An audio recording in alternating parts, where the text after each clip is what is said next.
Hi there and welcome to yet another episode of What's Your View with MKM. As you know, my name is Muravha and I am your host. Today in studio, I'm definitely not alone. I am with the powerful woman of God who goes by the name of Zamaswazi. She refers to herself as the apple of God's eye. She is the youth leader as well as a Sunday school teacher at Calvary Worship Center. Now, she is a professional nurse and today she's going to be talking to us about mental health. So let's tune in and listen to what she has to say.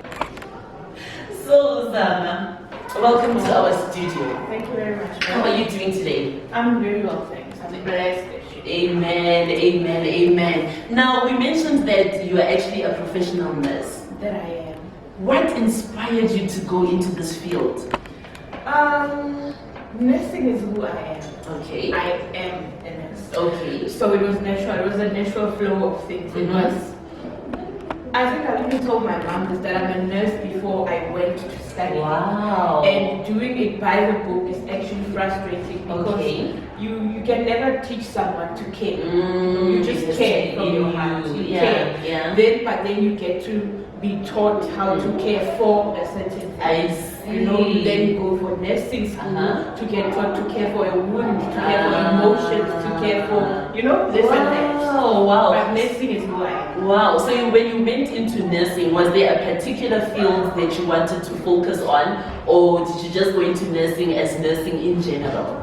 Well, I just went into nursing in general. When I went into it, I didn't know there could be fields that you focus on. I found out when I was in it that you actually can focus on a field. Okay. So how many years have you been in this profession? I trained in 2004. Did a 4-year course, 2004 to 2008. 2009 actually, because I had a break here when I fell pregnant. Okay. But yeah. All right. Since 2004, when you study with the government, then you are a student and already a nurse. Oh. So I can count from 2004 that I've already been exposed to patient care from 2004. I see. So today we are focusing on mental health. Yeah. What is your take or what is your definition of mental health? Mental health or illness? Yes. Mental illness is an inability for an individual to cope either with environmental or psychosocial stresses, or maybe the inability for the body to bring to a balance the chemicals in the body. Because you know how sometimes someone can have been normal the whole time, started smoking that and lost it. Something like that. And then it also can be a genetic thing. There's people who have it lying dormant because it's in the family and somewhere during their life it develops. So there's various things that can lead to mental illness. So it's not something that just happens, it's something that grows over time. It can develop if it was lying dormant, or if you are that person that's not coping with psychosocial stressors, because we all face stressors, but how we deal with them then determines our level of mental health or illness.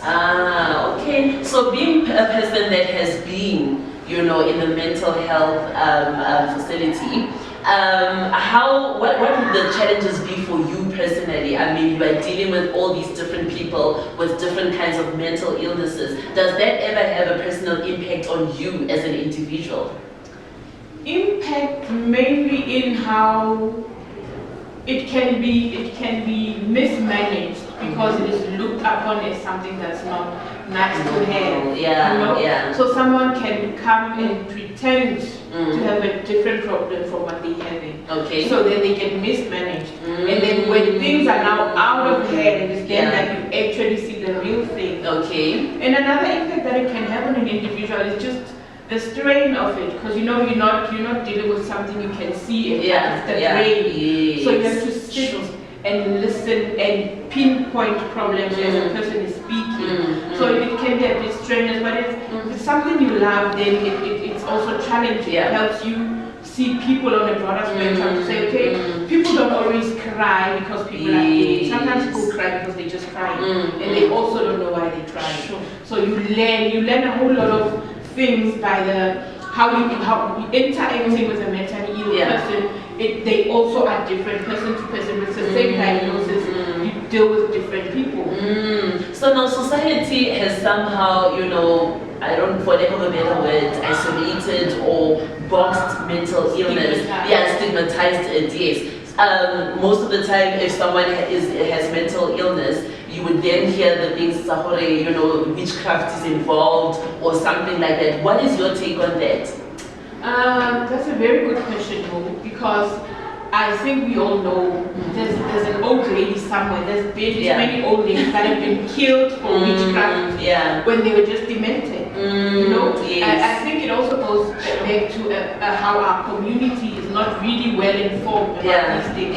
Because even a child can be misdiagnosed, you know, then there is just a naughty child. But if the child is not coping with whatever's happening, the child is mentally ill, the child has a mood disorder, the child has a personality disorder, but we don't see it that way because as a black people, either you are disciplined or you are not. It's just two arenas. You are never ill, you are never depressed, if you are a child, you are a good child or you are not a child. You know what I mean? So it gets misdiagnosed and mismanaged. And then a child gets even more harm than good. Because if a child has a personality disorder and starts to be defiant to the adult, then we beat the child up. You know what I mean? You never seek help. You don't seek professional help for a child who talks back. You know? But then what would be the warning signs? I mean, if I am a parent and I've got kids, what are the things that you would say that if a child does this and that and this, then I should be concerned, or there's something that might be wrong with this child? Okay, I think we also need to not be paranoid as people. Okay. Because kids are naughty. Kids are naughty. Kids are going to be kids. But you can pinpoint the level of naughty that your child possesses is something else. You know, because there are kids who are naughty that you can come into the house and find them apparently That's things that happen. There's the kids that are naughty that I school about taking it to school.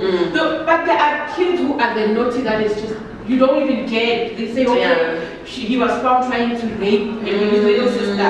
You know, she was found doing this or that. Because there's this extreme. There's a normal note and then there's a note that shocks you, even as the parent. Isn't it? Everyone says, no, I know my kid, he's naughty. But there's a naughty that gets over the line. And then you must worry. Oh my goodness. Then you must come back and say, okay, boy, what is happening? Because at times, our kids go through things and they don't come back to us and say, I'm going through something. Why? Because you are the lion.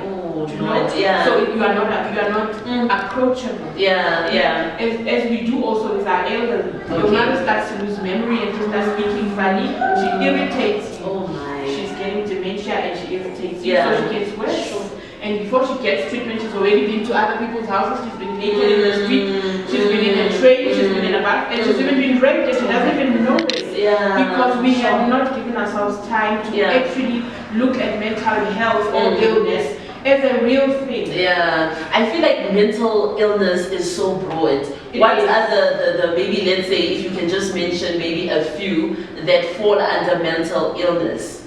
There's mental illnesses that are socially acceptable and even of a certain standard, or depression and bipolar mood disorder. People feel comfortable saying, I have bipolar, I was depressed. People feel comfortable saying that. Nobody feels comfortable saying, I'm schizophrenic. You know, because then you are then when I was so schizophrenic is basically you lose your mind, or what happens? Everybody loses their mind. It's an illness. Mental illness, be it depression, be it bipolar, be it anxiety disorder, be it an eating disorder, be it whatever disorder it is, the disorder. You have lost your mind. You are functioning opposite what you normally would. My goodness. You know? So it's but then if someone is diagnosed with this, is there a chance of the person fully recovering, or is it a process where, you know, we would call it a chronic disease per se? Well, mental illness has been classified as chronic illness. There's people that are on mental medication for life, but there are people that get healed. There are people that get depressed maybe as a result of losing a loved one. Maybe somebody dies, or you lose love, or you lose a baby and you get depressed, and that's mental illness for whatever period there is. So you are ill, but after treatment, after seeing psychiatrists and psychologists, you are okay. You are able to go back to normal functioning. I see. But there are people of whom we like I was saying earlier, that there's people that it's in their genetic makeup. Yeah. So then those people are on treatment for life. If it start, and it can start anytime. Yeah. It can start anytime. It can start when you're 10, it can start when you're 15, it can start anytime. Yeah. But those people, based on the diagnosis, can be put on treatment for life. I see. So now going back to awareness, you mentioned that, you know, families do not know how to deal with, you know, these kinds of mental illnesses and all of that. Do you feel that the Department of Health is doing enough to make people aware of the things that are going on in terms of mental health? I think they are. Okay. I think they are because I don't know if you are aware, July actually is Mental Health Awareness Month. Okay. And I think also November is Awareness Month. Okay. That's the time when they actually do drives, they do workshops, there's sessions where they call families of the mentally ill. Just to have talks there, to have people presenting illnesses, to say this is what happens, this is how you should deal with it, this is the help that's available to you, this is what, you know, and there's times where you call the community, not just people who have someone like the community, to say mental illness is not witchcraft. We don't kill people that are lost, we don't kill people that are confused, we find out what's happening. Do you know what I mean? I think there are things, measures that are put in place for awareness. It's just that you can never do enough with something like that. So in terms of the treatment, would you say it's more of a, more of pills that would help, or is it more psychological, or like how, is it a combination of that? What is the remedy, you know, for mental illness? Okay, mental illness, it will depend on what is the cause. Yes. Okay. I know the cause cannot really normally be pinpointed, singled out. Yes. But the cause then determines the course of treatment. Do you know what I mean? Yeah. If it was just a stress away, me and my husband divorced, and then if I see a psychologist and maybe take some antidepressants, maybe take some sleeping tablets, then I slowly start to recover based on the treatment I'm getting. But if it's something like schizophrenia and it's ongoing and it actually deteriorates as it continues, then treatment is needed to just keep the person stable, to just keep the person functional. I see. So in closing, what would you say to a family that is picking that, you know, one of my family members seems to be having, you know, mental illness, sorry for that.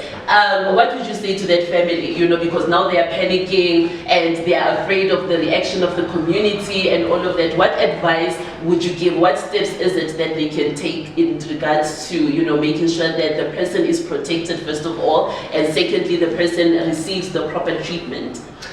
The beautiful thing now is in our local clinics now there's psychiatrists, there's psychologists, and there's professional nurses who actually know what they're doing. So you are allowed, even when you don't have a family member, you know, if there's just someone, or even you're allowed to go in and just ask questions. So, this is what I'm seeing, what should I be doing? Is there something I can do to help?